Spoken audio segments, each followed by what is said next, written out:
Matod pa sa atong tubag sa Salmo na mura ni siya og reminder natong tanan unsa ganito, kon karon makadungog kamo sa iyang tingog, ayaw patig-aha ang inyong mga kasing-kasing.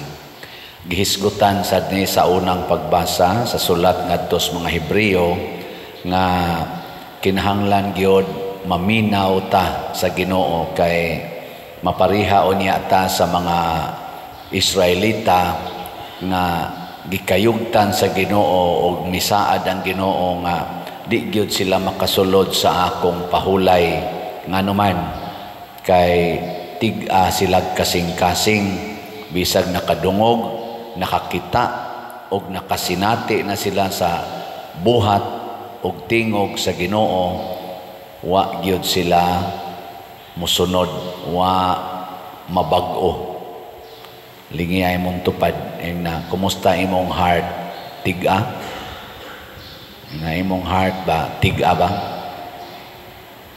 Mao man ni ang problema nato.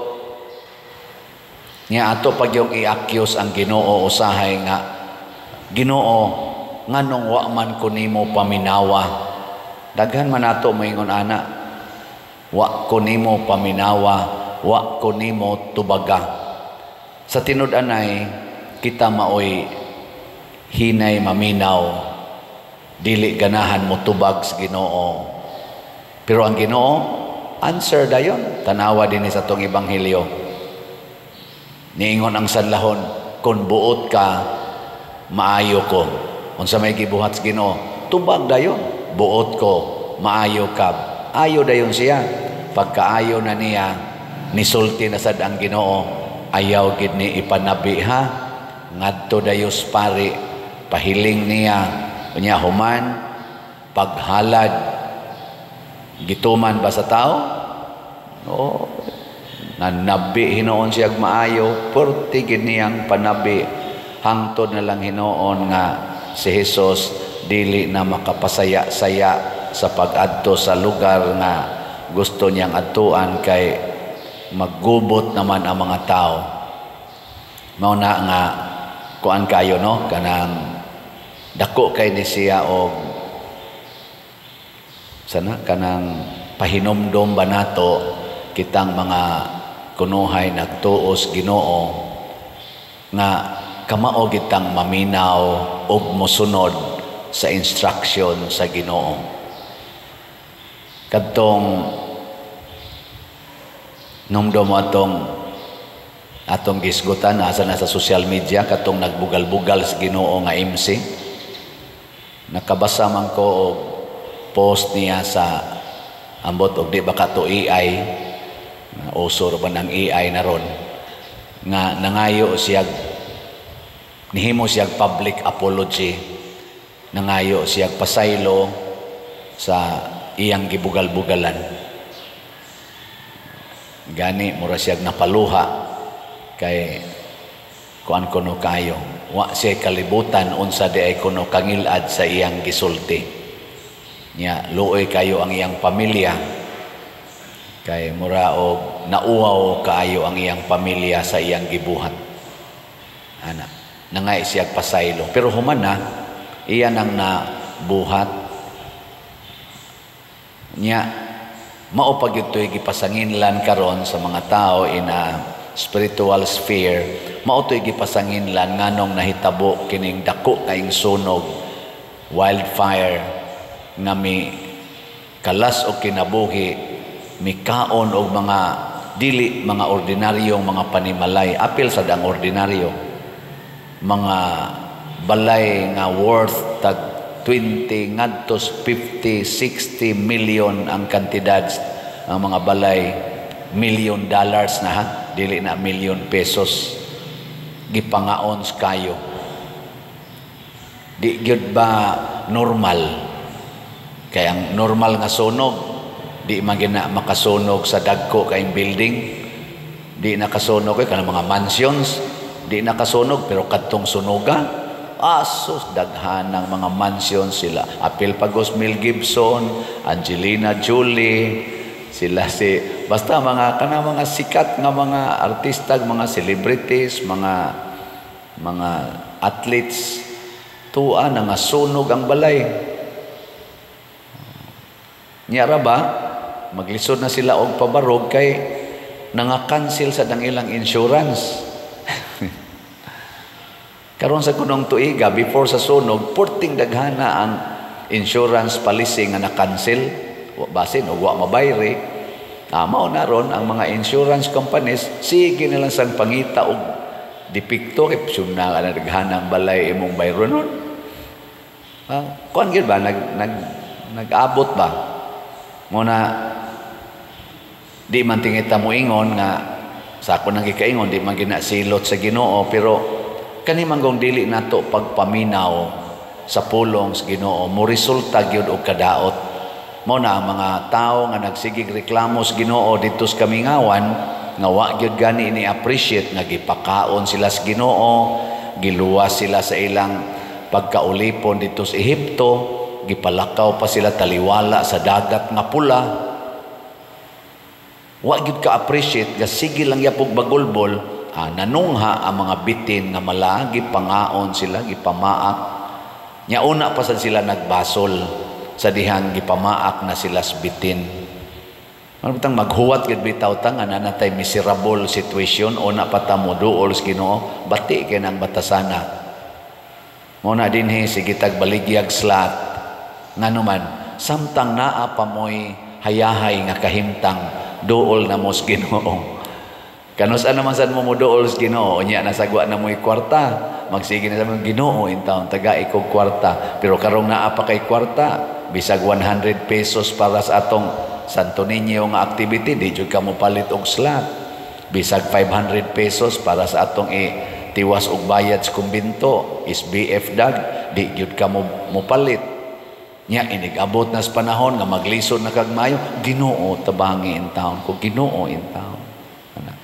Ayaw karon kay ngano man kay kung magsigi kag hatag karon mas mudaghan pa ang grasya nga imong dawatonon kay ang Ginoo dili man na siya malimot sa iyang gisaad. Unsa may iyang gisaad, bulahan kamong mga manggihatagon kay kamo paghatagan og sobra pa sa inyong gikinahanglan. Tuo mo ana dili hinaya tuo dili be ko na be ato lang kunong testingan kinsa ninyo din heron nga karong si manaha mo palit gyud slot ta sa kamot awa na hurot-hurot aning slot nato pero wa man mo kaabot katunga jutay ra mo dinhi pero napag dili mo palit unya ngano man kay dili man ta mo tuo dayon sa sugo sa Ginoo ang atong gituhuan ang atong kaugalingon. Matod pa diri sa atong unang pagbasa, mga igsuon, pagbantay kamo nga walay usa kaninyo nga magbaton og dautan og dili matinuohon nga kasing-kasing og unya mo biya sa buhi nga Dios. Ang atong kasing-kasing nga dili matinuohon sa Ginoo, mutudlo na nato pagbiya sa Ginoo og pagbuhat sa mga butang dautan. Bitaw nga daghan kayong muduol nako, Father, pwede magpa-counseling nako. Sige, schedule. Hapit kada adlaw na ako'y counseling. Kasagaran yung problema dayon, mag-away ang banag asawa. Usahay mga anak nga gusto na maghikog kay naglagot sa ilang ginikanan nga wa nay klarong relasyon kay na nagbuwag. Nya ngako ra jong isulti sagdi lang. Tao man na kanang imong asawa, kanang imong bana, tao man sad na. Kanang imong ginikanan, tao ra sad na. Ayaw kayog focus diha. Asa man kamo focus ang imong relasyon sa Ginoo. Klaruha usa nang imong relasyon sa Ginoo. Na pag-iusahay nga mura in taon ko kuy misbuangan kay inikabot nako adto managtiwas og away ang banag asawa magtindulisukay pa dito sa akong atubangan ako lang usang pasagdan ikataod-taoran Hurot na silang sininghagay, binasulay. Ikaw, manggod, ikaw. Ikaw. Niingon ko ni mo. Anas akong atubangan. Ako, mga way batasan. Pakauwaw las pari. Yan. Pero musabot sa ko nga, inani din yung kinabuhi des minyo. Ni apag inis atubangas pari, mao ni ang ilang sinultihan. Samot na ginigwa na pari nga tanaw. Luoy, ano? Nga inig-ingon ako, duha ra biya kabuok ang mugiya nato dinis kalibutan, ang Ginoo ug ang yawa. Kinsa maroy inyong sundon gikan karon, kinsa inyong sundon, ang Ginoo o ang yawa? Oy Ginoo pa diri, Ginoo. Katong imong sinultihan ganiha, kinsa man tong sinultihan, sa Ginoo to o sa yawa? Yawa pa der. Katong imo sa konsa man to, sa yawa pa der. Padayon ang pananiyo, di na pa der. Sige, pagakos mo, agako din sila. Ibog sa kusahay. Ako na yung bendisyonan. Abot inighuman ato. Kasi binunutay na sa to dito. Simple ra kay ba? Anaon ra nako. Pagpangutana. Kay di man kita gusto giyawa. Sa tinud-anay lang di ta gusto giyawa. Kinsa bagod natoy gusto giyawa? Ilinga imong tupad. Inamigo mo si yawa. Inamigo mo. Wow, o papilion ta Ginoo giyawa, Ginoo gikas kinagamyang bata hangtod sa kinatiguangan, pero nganong permitang mabiktima siyawa kay di ta maminaw sa Ginoo. Gusto ta niya pero di ta maminaw nya. Mas kusog man musulti ang yawa kay kanang Ginoo, musulti na hinay man na siya musulti, kalma man na siya musulti, anhi man sa tong kasing-kasing. Ang yawa na man sa imong tupad, mukablit man na nimo. Nyag maghigda ka mo, vibrate man na. Wag mo kasuway. Usahay gani, dinhi gani, mubagting man gani ng yawa. Mudagan pangadto ang nagdaas yawa. Hello.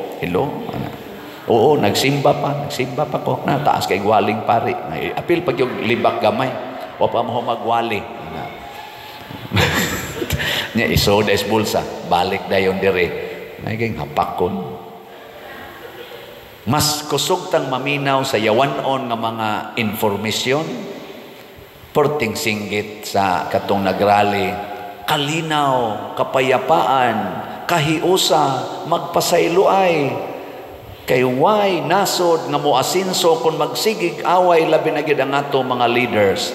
Ambot, naminaw baka sila. Akong gibasa ron ang mga comments o ubang mga gipangbuhat, padayo na sad sa ilang, naipipila, sige na sad, padayo na sad, ngita na sad paagi, unsaon gyud nga mulampos gyud ang ilang mga evil ways. Naku, pastilan. Kanus apa ka ta maminaw sa singgit sa Ginoo. Perting daghana karon na diha Santo Niño, siging isas kamot kanamo maluoy kaunta nga kanimo nangilaba. Unya inig humag isas kamot sa may sunod.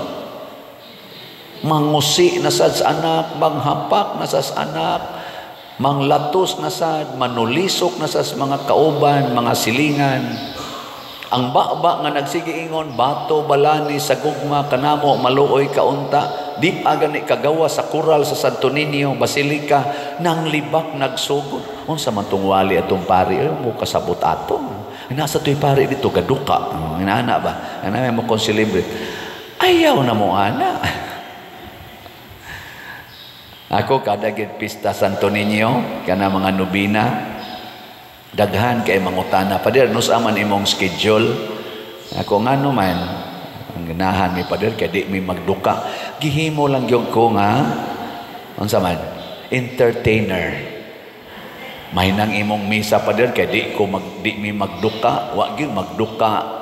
Nako sagot tay wa mo adto pa mo sa akong parokya kay agas pang laway dito. Kamo din hindi mo magduka. May gani kay wa ko pamisaha adtong niaging duha ka tuig. 2023 o 2024 wa ko'y misa Santo Niño. Pas kang daghanang magsig-text kari sa sekretary, ambot lang ka dito sa Basilica, wa basta kay magsigig text. Nus amang schedule padersiano, abi nila bagi gihilom-hilom ba ana, ambot mangita mo sa akong schedule kay tungod lang gid ana nga di mi magduka. No, sige, karon tuiga gitagaan kog schedule sa Santo Niño. Ako na ni isulti nyo kapoy, biya ninyo sige reply.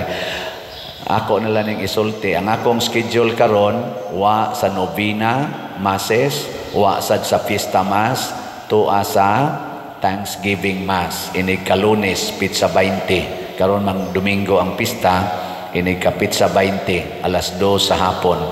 No, ana, may na kay wa nay manimba. Ingon tingali itong taga-pari sa Basilica. Ayaw na ibutang da Padersiano kay maura man na ilang gusto, entertainment. E di tinood. Tinood dili. Ako sige kugwali. Nganong sige mamugpakolor ana inyong buhok? Iko ra mga tawa. Ikasunod adlaw, Pader, oy, ay lagi labtin ning buhok, Pader. Color is life, baya, Pader. Nganong sige mo kiskis ana inyong kilay? Ana. Ay lang Father, kilay is beauty baya Father. Sige gyud, dipinsahe gina ninyo. Di gyud mo maminaw. Hangtod mo sangko na ngadto sa abortion, kay kita lagi magbuot-buot mo sangko na ngadto sa same-sex union, mo sangko na ngadto sa may transparochial no nga mga parishioners naa say transgenital organs. Nya may pakana. Kita na nagbuot sa Ginoo. Kita na magbuot, kanus ako mahimong babae, kanus ako mahimong laki, maayo pa ka na. Nakining akong genital organ nga babae, ilisan ko ng genital organ nga laki, kay nasayop ka Ginoo. Nasayop kag butang. Ang Ginoo masayop og butang. Kita tingali nasayop og interpret. Dili ang Ginoo mo'y nasayop og butang. Ay, kay God is perfect ba ya? All-knowing ba yang Ginoo? Almighty ba ya ang Ginoo? Masayop siya butang? Ako, daghan naman ko gikaunsilan sad nga kanang mga naay mga disoriented nga mga emotional orientation.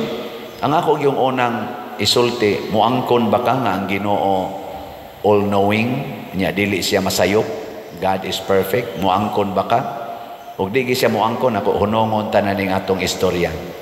Kay wa man tay common ground.